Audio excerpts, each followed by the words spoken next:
December 16 ഈ തീയതിയിൽ തിരുസഭ അനുസ്മരിക്കുന്ന വിശുദ്ധർ: വിശുദ്ധ അഡലേഡ്, വിശുദ്ധ അഡോ, വിശുദ്ധ അൽബീന, വിശുദ്ധ അനാനിയാസ്, വിശുദ്ധ അസാരിയാസ്, വിശുദ്ധ മിസായിൽ.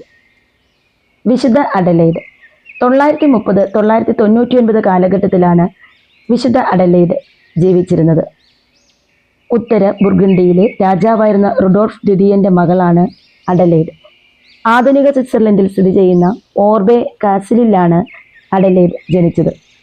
അഡലേഡിന് 2 വയസ്സ് പ്രായമുള്ളപ്പോൾ തന്നെ പ്രൊവൻസിലെ ഹ്യൂഗ് രാജാവിൻ്റെ മകൻ ലോത്തയറിനെ വിവാഹം കഴിച്ചു കൊള്ളാമെന്ന് ശിശുദമ്പതിമാരുടെ പിതാക്കൾ ഒരു സന്ധി ചെയ്തിരുന്നു. അങ്ങനെ ഇറ്റലിയിലെ ലോതയറിനെ അഡലേഡ് 15-ാം വയസ്സിൽ വിവാഹം കഴിച്ചു. ലോത്തയറിനും അഡലേഡിനും ഒരു കുഞ്ഞ് ജനിക്കുകയുമുണ്ടായി. അസൂയാലുവായിരുന്ന ഇവ്രയായിലെ ബെറങ്കാരിയൂസ് ലോത്തയറിന് വിഷം കൊടുത്ത് കൊന്ന ശേഷം അഡലേഡിനെ തൻ്റെ മകനെ കൊണ്ട് വിവാഹം കഴിപ്പിക്കാൻ ശ്രമിച്ചു.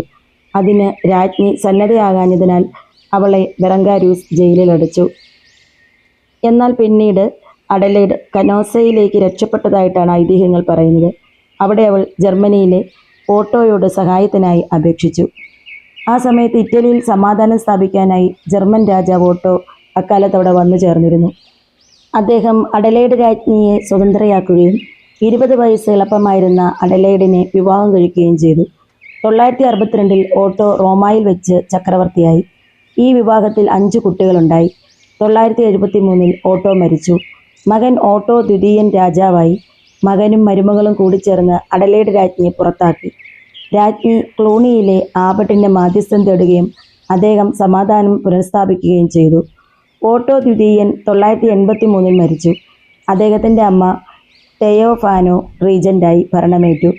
വീണ്ടും അഡലേഡ് രാജ്ഞി ബഹിഷ്കരിക്കപ്പെട്ടു. എന്നാൽ ആ സമയത്ത് അഡലേഡ് നിരവധി ആശ്രമങ്ങളും പള്ളികളും സ്ഥാപിച്ചു. അവൾ സുവിശേഷ വേലയിലും താൽപ്പര്യം കാണിച്ചിരുന്നു. 983 സഹോദരൻ്റെ മരണശേഷം അവളും മകനും അനുരഞ്ജനം നടത്തി. അവളുടെ ചെറുമകനായ ഓട്ടോ 3-ാമൻ്റെ റീജൻ്റായി. അഡലേഡ് 999 സ്ട്രാസ്ബർഗ് മഠത്തിൽ വെച്ച് നിര്യാതയായി. 1097 അവളെ വിശുദ്ധയായി പ്രഖ്യാപിക്കുകയും ചെയ്തു. ദൈവം വിശ്വസ്തനാണ്. വിശ്വസ്താപൂർവം നാം അവിടുത്തെ സേവിക്കുകയാണെങ്കിൽ അവിടുന്ന് നമ്മുടെ എല്ലാ ആവശ്യങ്ങളും നിറവേറ്റിക്കൊള്ളും എന്ന് അഡലേഡിൻ്റെ ജീവിതത്തിലൂടെ നമുക്ക് മനസ്സിലാക്കാൻ സാധിക്കുന്നു. വിശുദ്ധയായ അഡലേഡ് ലോക സമാധാനത്തിന് വേണ്ടി പിതാവായ ദൈവത്തോട് പ്രാർത്ഥിക്കണമേ.